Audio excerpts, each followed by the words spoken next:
Blog Talk Radio.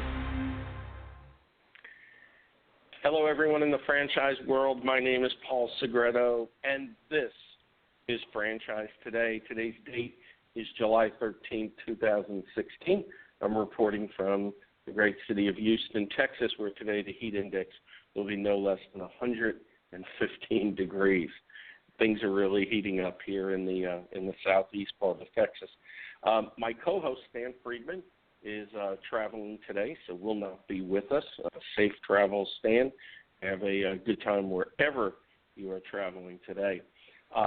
We have an interesting show today. Been there, done that in Canada and throughout the USA, and we'll be talking to Micheal Kernaghan and John Ferracuti, Chief Operating Officer and CEO President, Mike's CEO President of Been There, Done That. Should be an interesting show.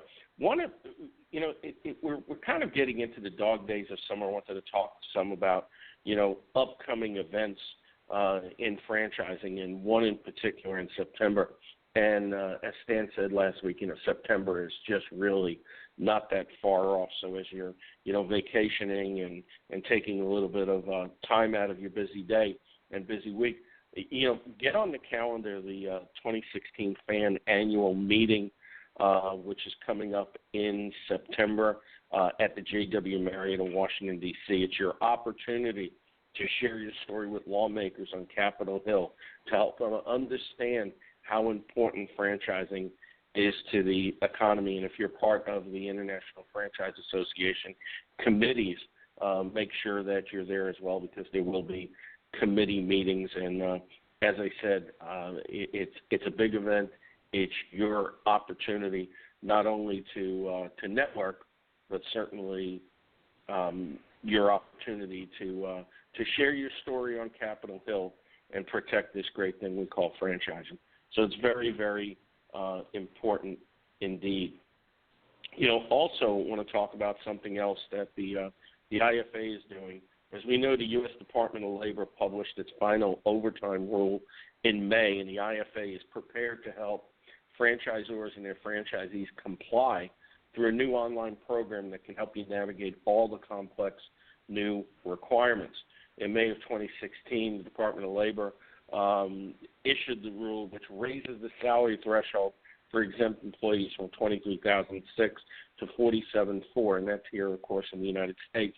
And this new threshold, effective December 1st, 2016, so yes, it's right around the corner, it'll increase the burden that small business owners face when trying to manage their labor costs and administrative overhead. At the same time, franchise businesses may be forced by the requirement to reclassify thousands of exempt managers as hourly. So join the IFA for a special webinar on July 20th at 2 p.m. to not only learn the overtime rule requirements, but also watch a test drive of the new IFA overtime compliance tool. The webinar will feature former U.S. Department of Labor official Tammy McCutcheon, who's now a principal at Littler, Lori Brown, president at Compliance HR, and John Reynolds, president of the IFA Education Foundation. They present overtime compliance time on a preview the new IFA compliance tool. Special email went out today by the IFA, so there's an opportunity to register for that important event. And again, that'll be on July 20th at 2 p.m. So, again, as we're moving forward, I do want to thank the great people at all the different public relation firms that always helps us with, a host of different guests, very unique guests.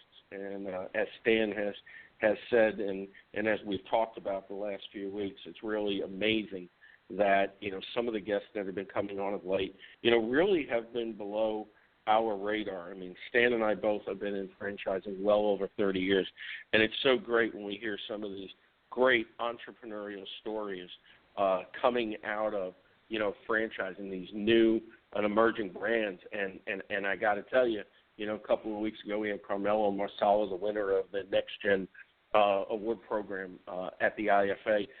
He's from Toronto, and today's guests are also with us from Toronto. So Mike and John, welcome to Franchise Today. Well, Thank thank you, you Paul. very much for that, Paul. We're excited to be here. So let me get this squared away, just because I feel I kind of stepped all over myself. Mike, your last name is Kernaghan, is that correct? Yeah, that'd be the proper way to pronounce it, Kernaghan or Kernaghan. Some say tomato, some say tomato. Okay, great. And you're the CEO and president of Been There, Done That, which Bin is spelled B-I-N, which is just an awesome play on words. And John, what's the correct pronunciation of your last name? It's Ferracuti, Paul. You were pretty close the first try. Yeah. I was close, and you are the Chief Operating Officer of Been There, Done That, which is really great. So is that Italian? Does that Italian heritage tied to that last name? It is. In fact, great. If you have not been to Toronto, there are very many Italian Canadians here, and I'm part of that ethnic group here in Toronto, Canada. Well, that is absolutely awesome. Being Italian myself, and I do love the great city of Toronto. It is really so cosmo. It's just a great city all the way around. And as we were talking about just before the show started, I had an opportunity. I've had recent opportunity to be up in Toronto attending sessions with Strategic Coach, which is based in Toronto. But back in '67. As I was 10 years old, and we were traveling up through Buffalo and across the border into Canada. We ended up spending a few days in Toronto with my family, and we got a flat tire. And, of course, the Canadian hospitality shined through, as no less than 4 different police officers, stopped and helped my father change the tire on the car. And then off we went to Expo 67, one of the last World's Fairs. And it was just a great memory that I've had and is lasting with me. And every time I go up to Toronto, and I feel the same type of hospitality shines through. That's a great We're really story, glad to Paul. hear you say that, Paul. I mean, Canadians are known for their hospitality and certainly for their friendliness. Except there's one exception to that. Obviously, if you put ice skates on us, that may change. Well, yeah. Yeah, and we don't want to talk about no Canadian team being in the Stanley Cup this year, so we will just move on from that. We'll just move on from that. And along with hospitality, as we are finding here south of the border, I mean, the amount of entrepreneurship that is just, festering up in Canada and just coming to light. As we're being exposed to more and more Canadian-based franchises, coming into the United States. I mean, that's just absolutely exciting. So why don't I start with Mike, being you're referred to as the big kahuna, along with CEO and president. Tell us a little bit about, how the brand started. And I know Mark Cressett, who is going to be here today and had had a conflict schedule, is the founder and the original franchise operator. Tell us how he got started with, Been There, Done That. What did he see as far as in the market, and how did this all come about? Yeah, well, that's a very good question, Paul. Is to start from the beginning, I guess, with the creation of the original molecule, I guess, was created by Mark Cressett. And he, prior to getting involved in the residential mini roll-off dumpster business, Mark was a contractor. He was a general contractor, and throughout his career in contracting, he witnessed a need for residential-friendly professional dumpster services, and he was looking to make a change in his career. And he changed from being a general contractor and explored the dumpster business. And he actually got started in 2001 with a career change, and he came up with the name Been There, Dump That, which kind of rolled off his tongue and just stuck. So he went out and got himself the proper equipment and truck and bin, and he identified some of the needs in the industry that weren't being addressed with respect to the dumpster business. And he started to do a lot of the little things that would separate him and make him different, and really put the friendly into the business. And that's really how he launched his business. And he went back to his associates in the industry and his friends and colleagues that would likely be needing dumpster services, and offered his very unique and very different approach to providing service in this particular space. And that's really how it started in 2001, was with Mark Crossett. Yeah, it's really interesting reading some of the information from Fishman Public Relations that they provided me. They said that Mark had christened the fledgling disposal business has been there, done that, and instantly began getting attention from people pulling alongside his trucks in traffic, as well as chuckles from the audience when he was introduced at Chamber of Commerce meetings or other business-centric events. It's really a great play on words. I would imagine that it does draw a lot of attention, and in that type of business, one would think that there would not be much in the way of opportunity for creating a positively memorable experience, and yet the name does that right out of the box. You're absolutely right. I mean, it was certainly, when you got started, it was very much a busy space. There were certainly a number of companies out there that had already been providing this service, but it certainly wasn't unique, different. A lot of companies weren't doing it with servitude, and also they weren't doing it in a timely fashion.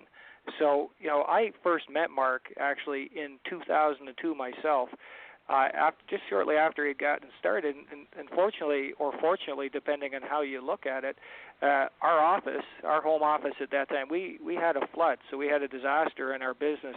And we had a restoration company come out, and what appeared in the back to help us with our disaster were these little mini bins. And that's what started a discussion and a dialogue for me. I've been a career franchising person, and I've continually looked for unique and interesting ideas that are commercially viable and potentially franchisable. And I started a dialogue and discussion with Mark back in 2002. And the more I got to know Mark, and the more I got to know what his proposition was, the more I got excited.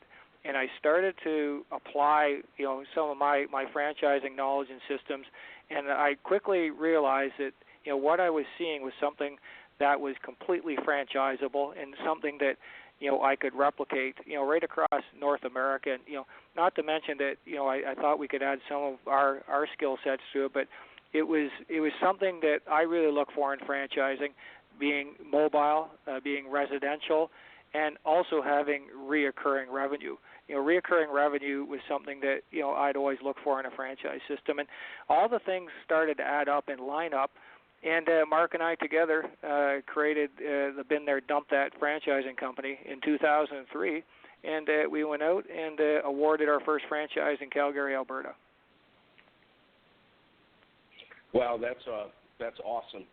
So, John, switching to you, when did you come on with the company, and explain your role with the company? Okay, I joined the company in February of 2008. At the time, without getting into all the details, I had been a franchise operator with another system for a number of years, and my background is very entrepreneurial in nature, and I come to franchising specifically from the franchisee side, Paul. So I had been a successful franchise operator in another system,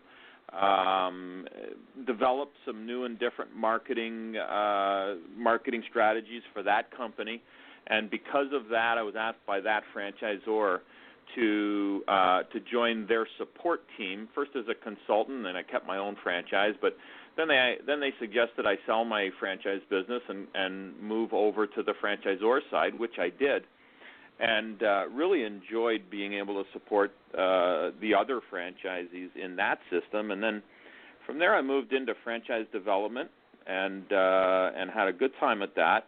And then in 2008 I was fortunate enough, and the timing was perfect, that I met Mike and Mark, and they were looking for someone at that time. It was actually at the very beginning of 2008.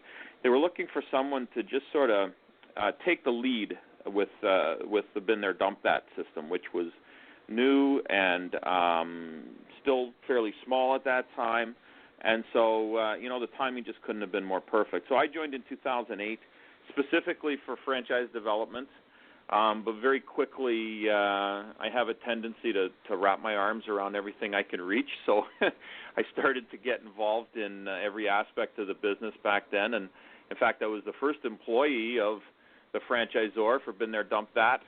And to make a long story short, since then I've grown up with these guys in this company and had just a wonderful time growing Been There, Dump That. First for the first couple of years in Canada, but we introduced Been There, Dump That to the United States at the beginning of 2011, Paul, and that was when we really, really took off. Well, that's awesome. I mean, we could almost be a little tongue-in-cheek here and think about 2008, at least here in the States, when the economy really started to go in the dumpster, so to speak, and you wound up in a business with dumpsters. I don't think there's any irony there. It's just the timing of it, and definitely had to mention that. But anyway, I mean, it's just interesting, and I love the stories of, people that come out of, different aspects of franchising into an emerging brand, especially from the franchisee side. And it was kind of chuckling to mind when you said they asked me to come over to the franchisor side, and I was thinking, Star Wars and come over to the dark side. Well,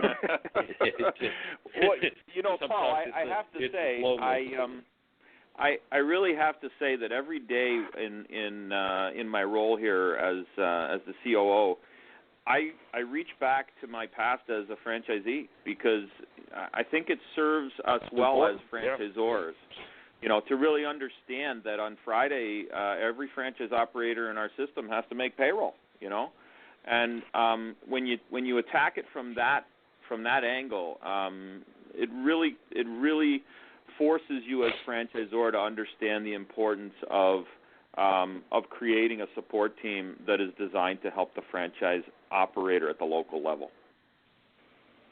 Oh, absolutely, no doubt. And again, not to play with words, I mean, when you could say to a franchisee, hey, look, been there, done that, I've made the payroll, certainly that to me speaks volumes when you're dealing with a franchisee, because there's too many times the franchisees think the franchisor sits up in this ivory tower and has none of the qualms and none of the challenges that face small business owners. And a lot of times we hear, you don't understand what it's like out here in the field. Yes, when you have a franchisee background, certainly that helps. And what actually lends to this point is, Mark, who founded the company, and I understand he still operates a Been There, Done That franchise location, which to me is great because that's kind of, putting your money where your mouth is, that you think enough of the business, model and the concept and the vision moving forward that you would continue to operate, step up to the plate and operate a franchise location as well. So, kudos to Mark for that. So as we're talking about Mark, what is his role? Does he have a role in the franchisor operations at this point? Yeah, and I'd like to address that question for you, Paul. And Mark is a very important part of our franchise group. From day one, I recognized that he had uncanny ability to relate to people. He had a unique idea. From a technical perspective, he certainly understood the disposal business and the mini dumpster business. But what he was lacking was his experience and knowledge in the franchising community and that way of doing business. And that's more or less where I entered the picture, bringing my 30 years of experience as a franchisor into the equation, and that's when we struck up our relationship. But it was important for me to make sure that Mark continued on in a very important role, and that was to be the very first franchisee. I know I said earlier on that Calgary was our first franchise. That would be our arm's length franchise, but our very first, I guess, franchisee was really Mark Crossett. And he even remains a franchisee to this day, and plays a role in peer performance, working with franchisees and being a colleague and a peer of theirs, and also acts as a very crucial resource for the franchisor, because as John said earlier on, I mean, perspective is important in being able to see things through the franchisee's glasses. And for me, that's crucial, is to know what they're thinking, what they're needing from the franchisor, how we evolve and develop, because when we first got started, I mean, the first, 10, 12, 20 franchises, I mean, you're still evolving, and you never stop evolving, but you're still developing, or you're in an embryonic stage of the franchise company and brand, and still trying to get traction with it. And Mark and I, worked, hip and hip, in those first crucial years to get those first franchisees recruited, to get them sort of trained and developed and supported, and we worked together on that. So Mark, even to this day, plays a very important role, as all our franchise operators do. We look for them to give us feedback, and if one thing I've been ever accused of is being a consensus builder, because I really look to get feedback from a lot of the franchisees, and I think it just makes us stronger if people are doing things because they truly want to do them, not because the franchisor wants them to do it. Excellent points. So, John, let's shift gears a little bit, and let's talk about been there, done that from the consumer perspective. What is their perspective when they hear that there could be a dumpster, a friendly dumpster, so to speak, in their driveway or in front of their house? I imagine a lot of them aren't aware. So run us through that. What do consumers like about this? Great question. And, I'll start by saying that the business that we do across North America is split pretty close to 50-50 between homeowners that are actually doing a project themselves or contractors that are working at someone's home. So you wouldn't typically see a been there, dump that dumpster at a commercial retail location or something like that. 95% of every one of our dumpsters is either in a driveway or at someone's residence. Okay, so that's the first thing that you need to know about how we're different. Our equipment is all built to be what we call residential friendly, and what that means is that the bins are small. They're compact, and when I say small, the typical homeowner might not think it's small, but our bins are built with the footprint about the size of a minivan, so you can put one of our bins in someone's two-car driveway, and you can still park beside it. We have a specific design that includes two doors on the back of the bin that open individually. What that does is it allows people to load the bins without having to throw things over the top, which makes it easier. And it also allows us to close one of the doors on the back while we continue to load the bin so that we can more easily get the bin full. And that's unique to us. The other things that you'd notice with a been there, dump that bin is we typically across the network will refurbish our dumpsters about every 3 years or so. And in the world of the dumpster business, that's kind of unheard of. And the reason we do it is because we don't want a rusted out piece of junk sitting in people's driveways. And when we put one of our been there, dump that dumpsters in the driveway, you've seen, Paul, on our website and stuff that the bins are painted a very vibrant lime green color. It's a happy color. It looks great. The logo's fun. The bins are kept in tip-top shape so that they look great. And along with the size of our trucks, which is smaller than the typical triaxle vehicle that you'd see carrying a larger sort of dumpster, it all contributes to making what we call a residential-friendly experience. So as far as the homeowner goes, it's a much more pleasant experience when you order a dumpster than you might be expecting. And it's really resonated in all the markets we enter into. In fact, most of the markets we enter, People are just used to the big 30 or 40 yard old dented rusted out containers being delivered by a very large vehicle, and when they see the way that we do it and how different it is, it really resonates with people. And one of the big surprises we had in this business as we developed over the years is we kind of saw the reoccurring revenue being specifically with the contractors working at people's homes.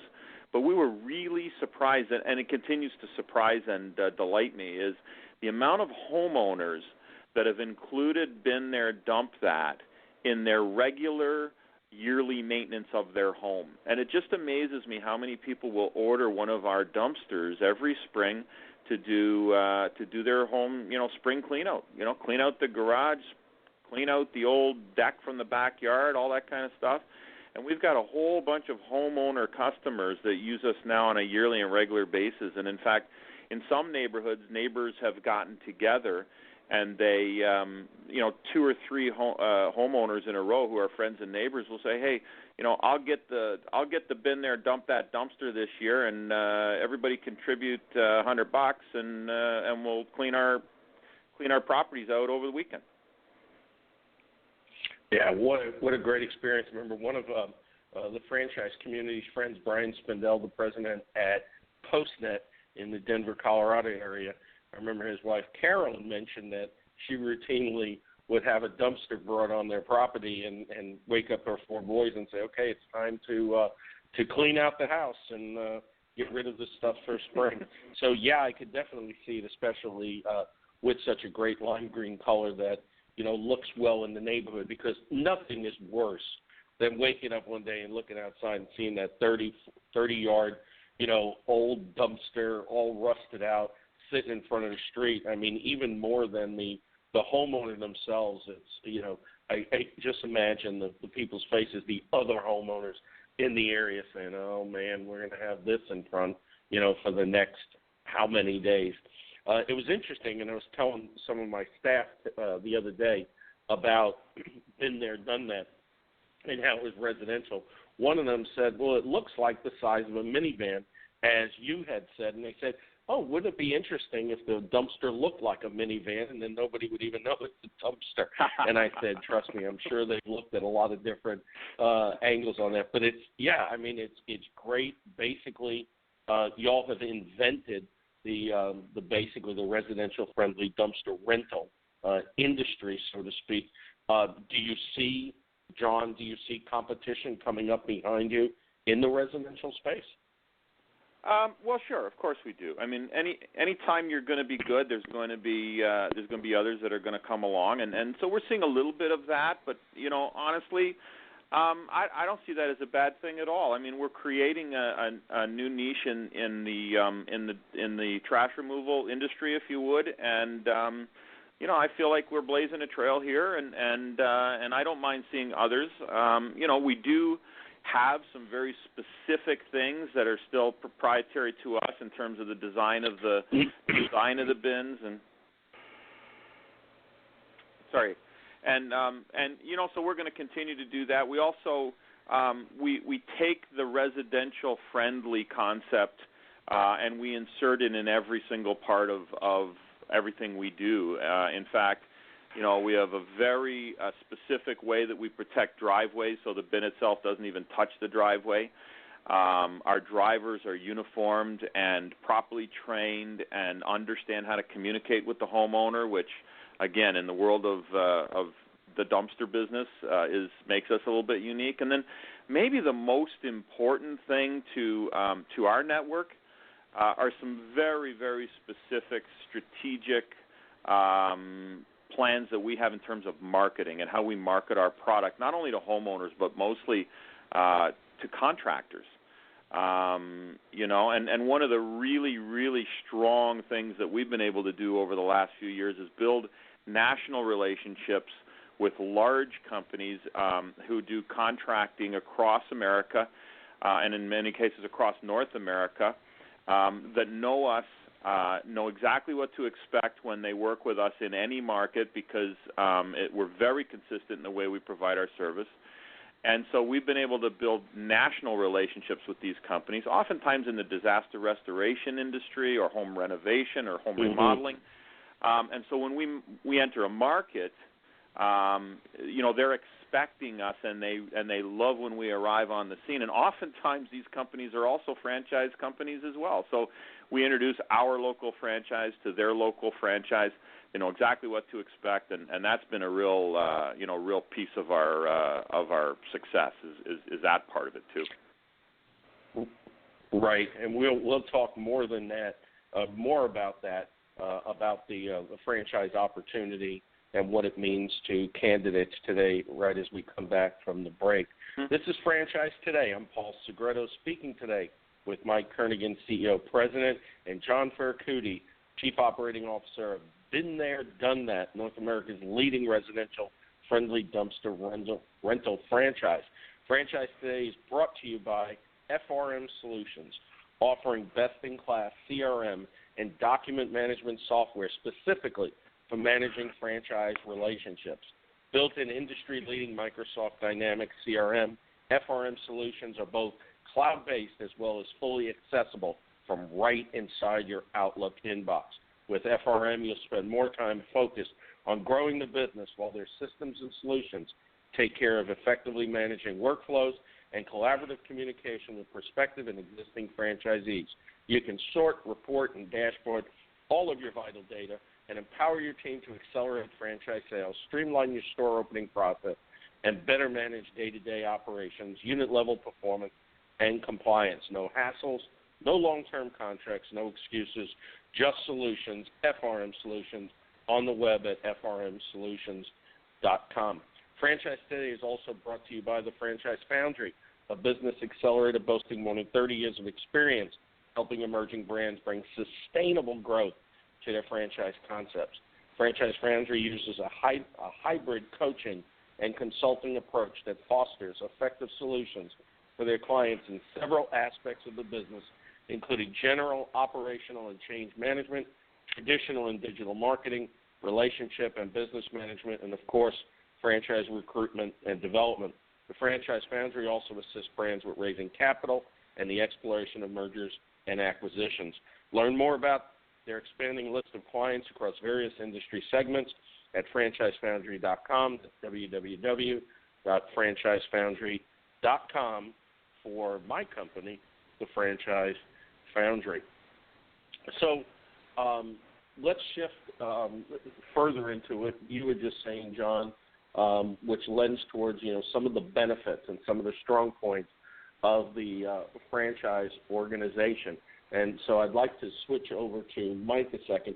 Mike, coming out of the world of franchising and continuing, your career path with Been There, Done That, obviously, franchising is franchising, and the good tenets of franchising, definitely carry from one brand to the next. So with that in mind, we know we create ideal candidate profiles. Who is the ideal candidate for Been There, Done That? So that's an excellent question. And, my franchising experience, Paul, has been entirely residential, mobile, business format franchises. So I'm very aware of the type of individual that would be most suited for this type of franchise with Been There, Done That as well. I've been recruiting people along with people like John for years and years and trying to attract the right people, because it takes a different type of person to look at a mobile franchise where essentially the storefront is the vehicle itself. You may have a location. In many cases, a lot of our operators for Been There, Done That, and all of our brands can actually work out of their home, so it can be a home-based business too. So the vehicle does become the storefront. So we need individuals who are willing to go out and insert themselves into the community, who will build relationships inside that community and not be afraid to knock on doors, not be afraid to follow a model that requires them to make the phone calls, to follow a very specific system to go out and generate relationships that may lead to some business. So we're looking for individuals that are willing to step outside their comfort zone, maybe a little bit that way. In addition to that, we make our system with Been There, Done That extremely simple. And that's one thing that we've heard over and over again from candidates that look at our business model, and that is how simple it really is to follow. And it's very systematic, but it's simple. So what we look for is somebody is very sophisticated, somebody who is capitalized properly, somebody who is willing to operate the business, and somebody who's willing to follow our very systematic approach to not just generating business, but also servicing the business and sustaining it and growing it and building equity in it. So recruiting for us is very important. We're very specific. We have a profile that we've identified for individuals. We take a lot of time, care, and attention to identifying these individuals and getting to know them through due diligence as well as them getting to know us. So the recruiting process for us is very strategic. It's something we take our time at, and it is very much a process. I imagine it would be. Let me rephrase this question. Do you also offer more than just single-unit opportunities? Do you offer multi-unit opportunities? Is there any type of regional development opportunity? So we offer various opportunities. We do have a single unit. We've identified what we consider to be an ideal unit size. But in addition to that, for people that are in a position where they perhaps have a little bit more capital or have bigger ideas or dreams or objectives, we do have a city builder program that allows them to go into a community or a territory or city that offers much more opportunity that they can grow the business and scale a property. So, scaling for us is really important. That a franchise operator in our model can, have one truck, or they can have multiple trucks. So we do have territories that are quite scalable.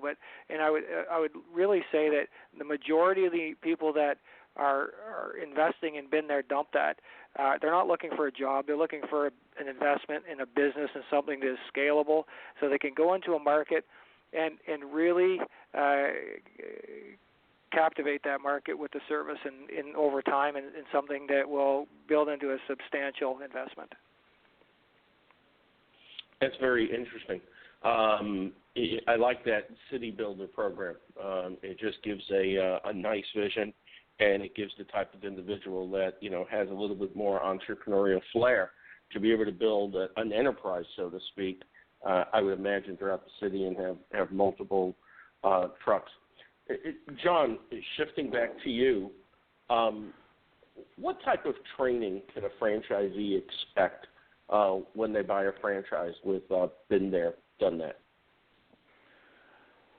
Yeah, we're very focused on training, Paul, and I think that reverts again back to the perspective of the franchise operator right from the beginning.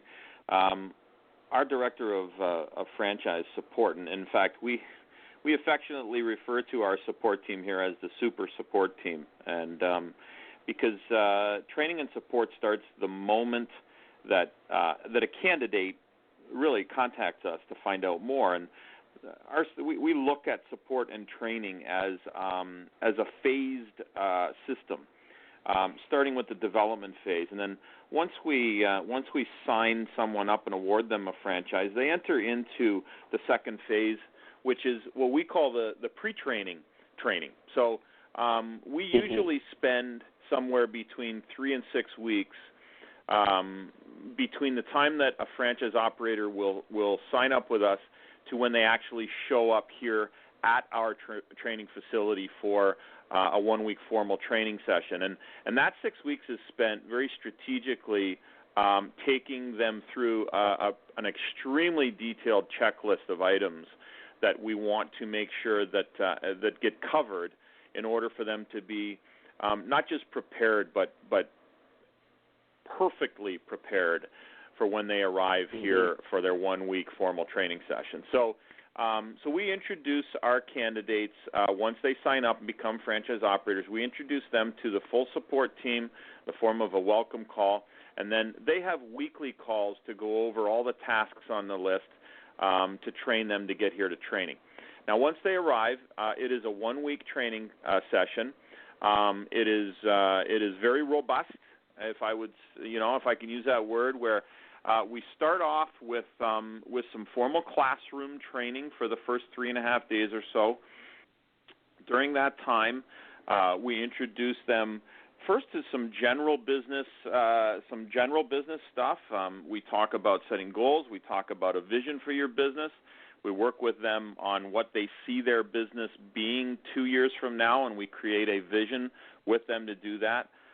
We then break down our business model from a very high-level overall view right down to a single transaction, and we get into all of that in the classroom, and that includes everything to do with operations and sales and marketing, administration, the financial part of it. Every franchise operator that comes into the system gets our version of the accounting program that we use that is specific for us with their chart of accounts and everything. We introduce them to that. So it's very robust, and we cover everything.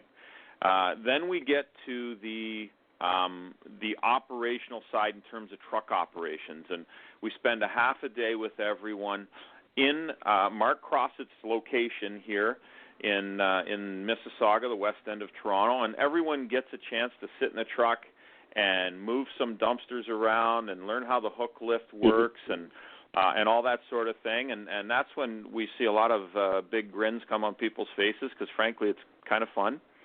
So so we do that. Yeah, it's cool.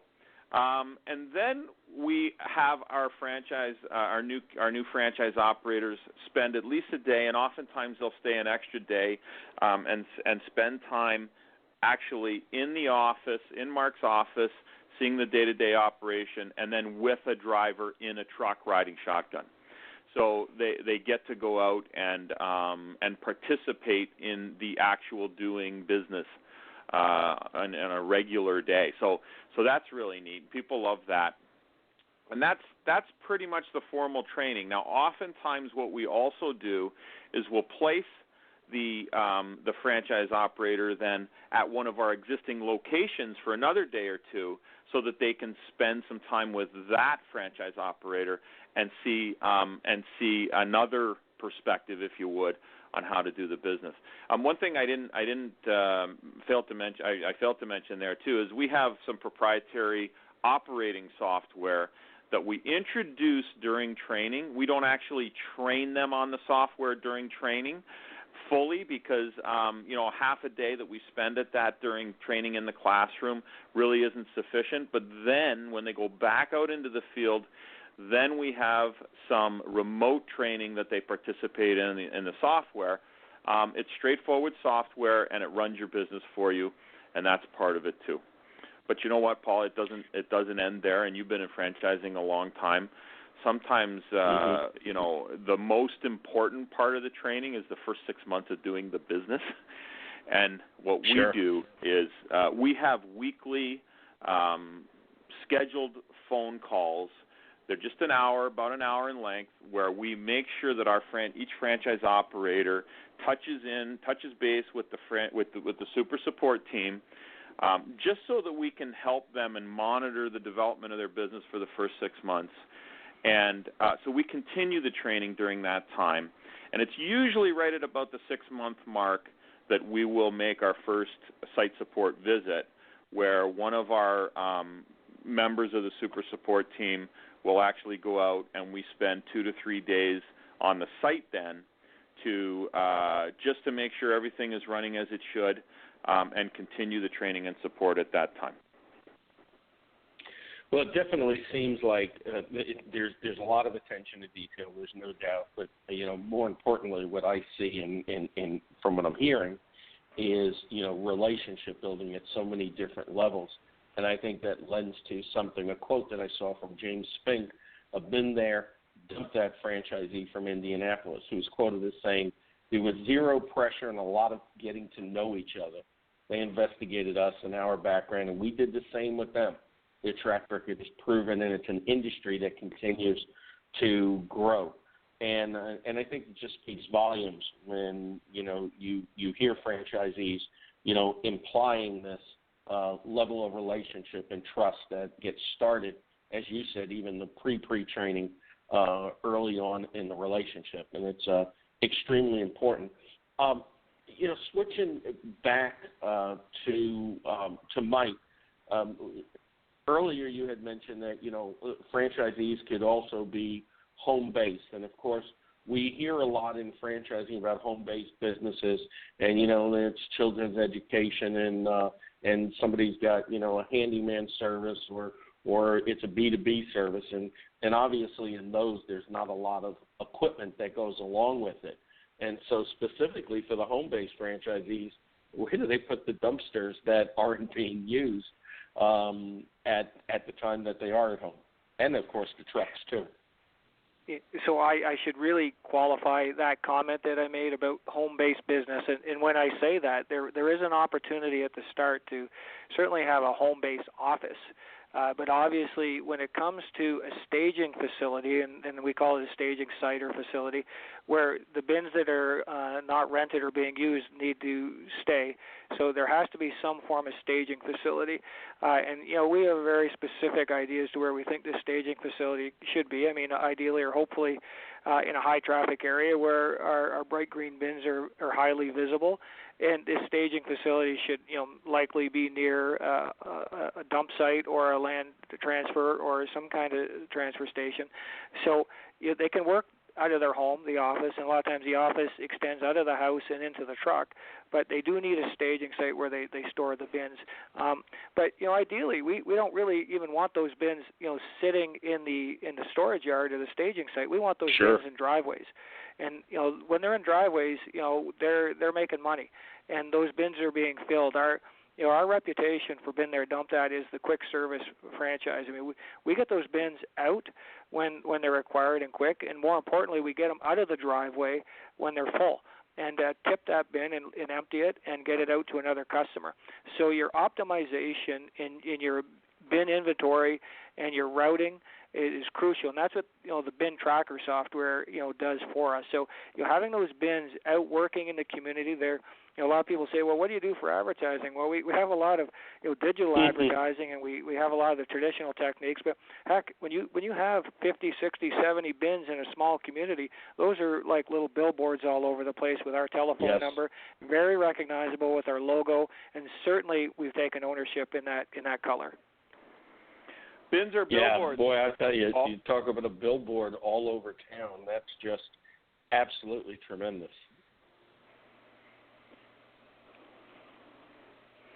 Well, that was really our hope, was that we wanted to be recognizable. And going back to the point that John made earlier on in this discussion is, those are placards and they're billboards, and that's why they have to be clean. They have to be consistent, and they're replicated. They look exactly the same, whether or not we have a green bin in Toronto or we have a green bin in Houston. Those bins look exactly the same, and they're clean, they're neat, they're tidy. And, they look like that everywhere you go in every one of our franchise locations. That's fantastic. You were talking a little bit before, well, one of you were talking about, national type accounts. And, of course, as you now have surpassed the 100 franchise mark, you're throughout Canada. Now you're, blowing through the United States. And obviously the opportunity for more and more national accounts comes to fruition. What type of national accounts, because are out there, have been established, we've been there, done that, because certainly that's got to be a great benefit to new franchisees coming on board. Yeah, I'll handle that one if that's okay, Mike. Yep, sure. We work with large residential specific contractors, so large national contractors that specialize in things like kitchen and bathroom remodels, if you would. We work with a number of those kind of companies. We work with almost all, I would say, what we call the disaster restoration companies, and these are the kind of companies that your insurance adjuster would send over if you had a flood or a fire, for instance. And right. they love working with us. They love working with us because they know exactly what to expect when they need our service.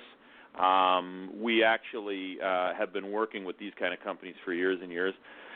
They also know that the situation the homeowner is in, typically in a flood or fire situation, is very stressful. It's very difficult. And anything that they can do to make it easier is good for their business. And we understand how what we can do from the perspective of delivering and positioning the bin and being there on time and protecting the property and all that kind of stuff. And frankly, those kind of national companies benefit from the way that we do business because it reflects well on them. So those kind of companies work with us all the time. We do work with some national companies that are in the roofing business. So big residential-specific roofing companies. We do a lot of business in the roofing industry, and so that's another part of it. So you see, these are all large contractors that work at people's homes, and that's the consistency with these companies. And like I say, it's taken us some time to build up to the point where not only do we prove ourselves by being large enough, but these companies have enough experience with us to really there's a trust factor, right? So they know when we place a new location in a market that when our franchise operator opens the door, they're going to be trained properly and they're going to provide the expected service the way we do it everywhere, and it really is really done well for us. That's excellent. So this is Franchise Today. We're wrapping up on today's episode of Been There, Done That in Canada and throughout the United States, and I certainly don't want to lose time to ask you, Mike, about, you're part of a family of brands. Can you tell us about that relationship and some of the other concepts under the umbrella, so to speak? Sure. Well, thank you for allowing us to do that. I mean, this is something that has been my life in my career, and I am involved in a couple of other franchise brands worth mentioning, and one is Professional Weedman Lawn Care Service, which is an established brand that's been around 47 years. I oversee that. In addition to that, our most recent house brand is called Segreto Humane Wildlife Control. So it's a wildlife control company where we remove unwanted wildlife and provide exclusion services. So this is another residential service that we've launched just recently too, and started to franchise in Canada and soon to be in the United States. So our expertise is residential. Our expertise is providing the wow factor to the homeowner and assisting them in providing value, and we're constantly looking for new and interesting ideas with that. That's excellent. I love diversification like that. It provides so many other opportunities, both for the franchisor and franchisees that want to diversify their businesses, and they seem to go hand in hand. What is the vision for Been There, Done That, now that it's gotten pretty entrenched in the United States? Well, I'd like to handle that one if I could, in that, to get over that 100 threshold, which recently we did just a few weeks ago in Nashville, Tennessee. Pretty proud of Joey and Nancy Bozier, who we awarded the franchise to. It is pretty remarkable. We're excited about that. Our vision, Paul, is to continue to build a meaningful and sustainable brand. That's what we want to do. We are a low-tech business. We're a simple business, but we want to really build something meaningful and provide continued value to our franchise system and help them grow their businesses and build equity, because we also know that a lot of franchisees invest in a franchise they buy a business to sell a business. So we help build equity. So our vision, continue to build something meaningful and sustainable, and we're pretty excited about the horizon we have in front of us. Yeah, and I think it's worth mentioning for our listening audience about the 100th unit. Your franchisee opened up in the national market in June 2012 with 1 truck and 12 dumpsters/bins. Since then, he's expanded to 5 trucks and, get this, 136 dumpsters and bins with the addition of 2 territories. And in celebration of the 100th franchise, the Been There, Done That, the franchise network is raising funds to support Tucker's House, a nonprofit organization that the franchisee, Joey, I would pronounce it Bossier, regularly donates bins and dumpsters. It partners with families of children with disabilities and their healthcare providers to provide assistance through retrofitting resources so their homes are accessible. Been There, Dump That will be presenting the organization with a check at the 100th franchise celebration event in July, on July 26th in Nashville, Tennessee. And that's just, great kudos all the way around. It's awesome for the community. I can't believe the size of your franchisee's operation in a relatively short period of time. Certainly, even though it's a Canadian brand, I mean, here in the States, it definitely lends to the American dream, and I'm sure that's the Canadian dream as well. If I can just add one more thing, Paul, and thank you so much for notifying everybody about our event on the 26th and the support of Tucker's House. But, we started out as a small Canadian company, but we always had big dreams, and we continue to have big dreams. And we currently have about two-thirds of our franchise locations now are in the United States. And so we are very much an American company. And, we continue to grow very strongly across the U.S., and that is really where we're focusing right at the moment, with our so many new locations and so much excitement and so much growth. It's very, very exciting, and I cannot wait to get to Nashville and participate in the celebration. It's really exciting for us. Well, that's great, and I'm glad you pointed that out about truly being an American company too. I certainly didn't want to mean that it was just Canadian, Yep. And I imagine your growth is just going to be exponential throughout the states. It appears to be just a tremendous not concept model. It seems the training and all the fundamentals are there. Certainly a sustainable brand in and of itself, and I could imagine. 4-digit number of locations before too long, without a doubt. Hey, guys, I really appreciate you being my guests on Franchise Today. I know you got busy schedules, so taking the time out to spend an hour with me and our loyal listening audience is really greatly appreciated. How can candidates and interested parties find out more about your franchise concept? The best way is to go to BeenThereDumpThatFranchise.com, and it's the word dump as in dumpster, so BeenThereDumpThatFranchise.com. Or if you just go to Google and search Been There, Dump That, then you're sure to find us. Great. Well, I appreciate it, guys. Thank you very much. Paul, thank you so much for having us on your show. It was a pleasure. Thank you, Paul. Thank you. Well, that's it. Another wrap for the show. We've been there and done that today. So really another great time as we're right at the 7.5-year mark of Franchise Today with several hundred shows. Of course, you can listen on demand at blogtalkradio.com/Franchise Today Show, or better yet, go to iTunes. And we're listed under Franchise Today, and every one of our shows are there.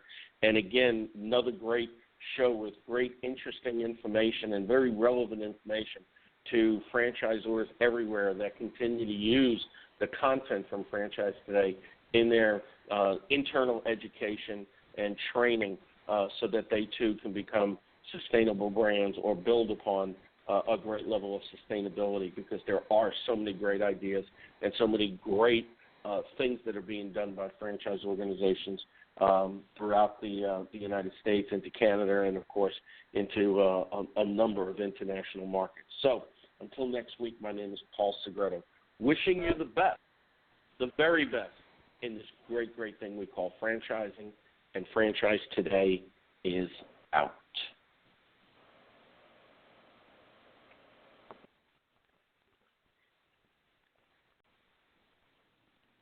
When you're part of a military family, you understand sacrifice and support. At American Public University, we honor your dedication by extending our military tuition savings to your extended family.